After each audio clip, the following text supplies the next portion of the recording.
वैसे तो गीता में भगवान श्री कृष्ण ने रणभूमि में अर्जुन को ज्ञान दिया था। वह गीता में बताया गया था कि गीता में कुल 18 अध्याय हैं। उन सभी अलग अलग महत्व और आइए जानते हैं आगे गीता में पहले अध्याय का क्या महत्व है, इसमें क्या दिया है, भगवान श्री कृष्ण अर्जुन को क्या उपदेश में कहते हैं। श्री गीता उपनिषदों का सार है। क्या है गीता?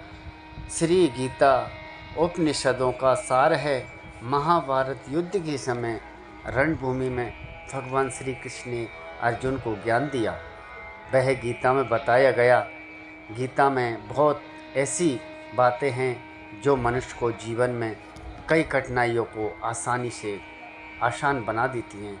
इतना ही नहीं, गीता पढ़ने पर मनुष्य को बहुत सी नई जानकारियाँ भी मिलती हैं। साथ ही हर अध्याय के नियमित पाठ का अपना लाभ और महत्व है। भगवान शिव ने देवी पार्वती को गीता के पहले अध्याय का पाठ का महत्व बताया और वही यहाँ आपके लिए प्रस्तुत है जो भगवान शिव ने माता पार्वती को बताया। लेकिन गीता के पहले अध्याय में महत्व को जानने से पहले जान लीजिए श्रीमद् भागवत गीता के प्रथम अध्याय की खास बातें। गीता के पहले अध्याय का नाम अर्जुन विषाद योग है और इस अध्याय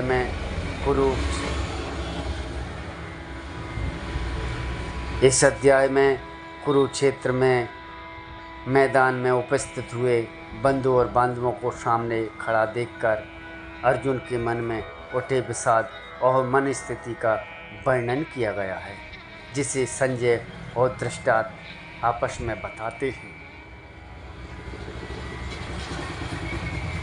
अब आगे आइए आप गीता का प्रथम अध्याय का महत्व। एक समय की बात है, पार्वती जी ने पूछा महादेव जी से कि किस ज्ञान के बल पर संसार के सब लोग आपको शिव शंकर के नाम से पूजते हैं और मृगछाला ओढ़े और अपने सभी अंगों में शमशान की विभूति लगाए हुए हैं, गले में सर्प की और नरमुंडों की माला पहने हुए हो, इनमें से कोई भी पवित्र नहीं है, फिर भी आप किस ज्ञान से पवित्र माने जाती हैं?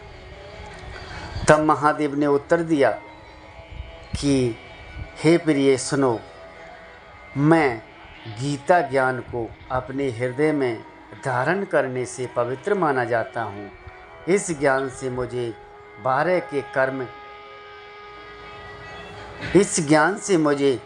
के कर्म नहीं व्यापते। तब पार्वती जी ने कहा कि ये भगवान, जिस गीता ज्ञान की आप ऐसी स्तुति करते हैं उसके श्रवण करने से कोई कृतार्थ भी हुआ है? महादेव जी ने उत्तर देते हुए कहा कि इस ज्ञान को सुनकर बहुत से जीव कृतार्थ हुए हैं, आगे भी होंगे। मैं तुम्हें एक पुरातन की कथा सुनाता हूँ जो तुम सुनो। हे पार्वती, एक समय की बात है। एक समय पाताल लोक में शेषनाग की सैया पर श्री नारायण जी नैन बंद करके आनंद में मग्न थे। उस वक्त भगवान के चरण दबाते हुए लक्ष्मी जी ने पूछा कि हे प्रभु, निंदा और आलस्य को तो उन पुरुषों को व्यापता है जो जीव तामसी होते हैं, फिर आप तो तीनों लोकों के स्वामी हैं और गुणों के अतीत हैं, आप तो वासुदेव हो, पर आप नैनों को बंद करके, इससे मुझे बड़ा आश्चर्य है। नारायण जी ने हंसते हुए मुस्कुराते हुए उत्तर देते हुए कहा कि लक्ष्मी, मुझे निद्रा का आलस नहीं व्यापता। एक शब्द रूप भगवत गीता है, उसमें ज्ञान है, उसके आकार रूप हैं। यह गीता शब्द रूप अवतार है। इस गीता में यह अंग हैं। 5 अध्याय मेरे मुख हैं और 10 अध्याय मेरी भुजाएं हैं और 16 अध्याय मेरा हृदय है और मन और मेरा उदर है। 17वां अध्याय मेरी जंघा है और 18वां अध्याय 18वां अध्याय मेरे चरण है।